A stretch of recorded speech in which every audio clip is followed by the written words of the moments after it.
उद्धव ठाकरे आणि राज ठाकरे यांनी एकत्र यावं यासाठीची पुण्यात बॅनरबाजी पाहायला मिळते। महाराष्ट्राच्या अस्मितेसाठी दोन्ही भावांनी एकत्र येणं काळाची गरज आहे असा मजकूर बॅनरवर लिहिला गेलाय। ही दृश्य आपण बघतोय। पुण्यामध्ये टिळक रोडवर ठाकरे बंधूंनी एकत्र यावं यासाठीची बॅनरबाजी पाहायला मिळते। आणखी तपशील घेऊया प्रतिनिधी ज्ञानेश्वर चौतमल यांच्याकडून। ज्ञानेश्वर, काय नेमकं बॅनरवर म्हटलेलं आहे, काय नेमकं म्हणणं आहे, हे बॅनर कोणी नेमकं लावलंय? पुण्यातल्या टिळक रस्त्यावर हे बॅनर लावण्यात आलेलं आहे। ज्या बॅनरवर राज ठाकरे आणि उद्धव ठाकरे यांनी एकत्र यावेत अशा पद्धतीचा आशय आणि मजकूर आपल्याला पाहायला मिळतोय।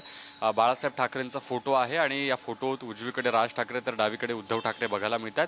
महाराष्ट्राच्या अस्मितेसाठी दोन्ही बंधूंनी एकत्र यावं अशा आशयाचा मजकूर जो आहे तो या बॅनरवर लावण्यात आलेला आहे। बॅनरच्या खाली सैनिक लिहिलंय, मात्र मनसैनिक की शिवसैनिक असा स्पष्ट उल्लेख करण्यात आलेला नाही। पुण्यातल्या टिळक रस्त्यावर हे बॅनर लावण्यात आलेलं आहे। सध्या पुण्यात हे बॅनर सगळ्यांचं लक्ष वेधून घेत आहे। पुन्हा पुन्हा वारंवार अशी चर्चा होते दोन्ही ठाकरेंनी एकत्र येण्याची। त्याला आणखी एकदा या बॅनरमुळे चर्चेला आपल्याला वाव आल्याचं बघायला मिळतंय। जी ज्ञानेश्वर, धन्यवाद दिलेल्या माहितीसाठी।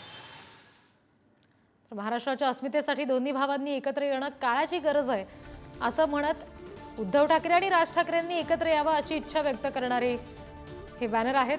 सध्या पुण्यातल्या या बॅनरची दृश्य आपण बघतोय।